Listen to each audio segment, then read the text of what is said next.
জুলাই হত্যাকাণ্ডের মামলায় ক্ষমতাচ্যুত প্রধানমন্ত্রী শেখ হাসিনা ও সাবেক স্বরাষ্ট্রমন্ত্রী আসাদুজ্জামান খান কামালের মৃত্যুদণ্ডের আদেশের পাশাপাশি তাদের সম্পদ বাজেয়াপ্তের নির্দেশ দিয়েছে আন্তর্জাতিক অপরাধ ট্রাইব্যুনাল। রায় ঘোষণার পর দুজনের ঘোষিত সম্পদের পরিমাণ নিয়ে নতুন করে আলোচনা শুরু হয়েছে। বিশেষত ২০২৪ সালের দ্বাদশ জাতীয় সংসদ নির্বাচনে দেওয়া তাদের হলফনামাগুলোতে ঘোষিত সম্পদের তথ্য আবার সামনে এসেছে।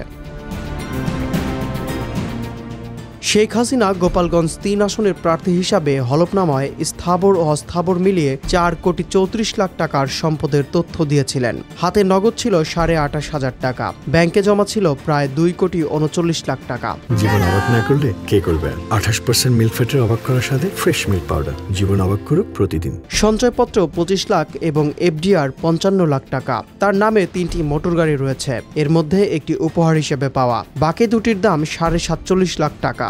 সোনা ও মূল্যবান ধাতু দেখিয়েছিলেন ১৩,২৫,০০০ টাকা, আর আসবাবপত্র মূল্য বাবদ ৭,৪০,০০০ টাকা। হলফনামায় কৃষিজমি দেখানো হয়েছে ১৫.৩ বিঘা, যার ক্রয়কৃত অংশের মূল্য ৬,৭৮,০০০ টাকা।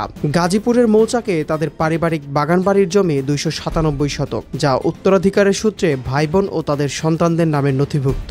ঢাকার পূর্বাচলে তার একটি প্লট রয়েছে, মূল্য ৩৪,৭৬,০০০ টাকা। পাশাপাশি প্রধানমন্ত্রী থাকাকালে পরিবারকে দেওয়া পূর্বাচলের ৬০ কাঠা প্লট বিতরণ সংক্রান্ত দুদকের মামলাও চলমান।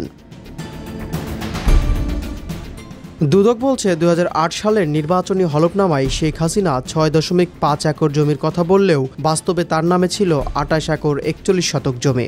এ বিষয়ে নির্বাচন কমিশনকে চিঠিও দেওয়া হয়েছিল।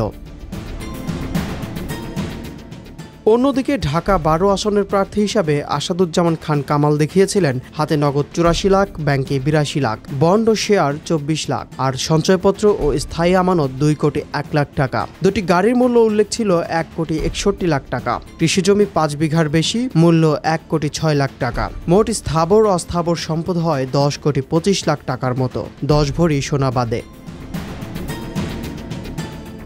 দুদকের তথ্য অনুযায়ী তার বিরুদ্ধে আরও বেশি সম্পদ অর্জনের অভিযোগ রয়েছে। দুদক জানায় তার জ্ঞাত আয়ের বাইরে আরও ১৬,৪২,০০,০০০ টাকার সম্পদ রয়েছে। এদিকে মানবতা বিরোধী অপরাধের দায়ে শেখ হাসিনা ও আসাদুজ্জামান খান কামালকে মৃত্যুদণ্ড এবং সাবেক পুলিশ মহাপরিচালক চৌধুরী আবদুল্লাহ আল মামুনকে ৫ বছরের কারাদণ্ড দিয়েছেন আন্তর্জাতিক অপরাধ ট্রাইব্যুনাল। এছাড়াও এই রায়ের ব্যাখ্যায় ট্রাইব্যুনালের চেয়ারম্যান শেখ হাসিনা ও আসাদুজ্জামান খান কামালের সম্পদ বাজেয়াপ্ত করে জুলাই শহীদদের কনসিডারেবল অ্যামাউন্ট অফ কম্পেনসেশন দিতে সরকারকে নির্দেশ দিয়েছে।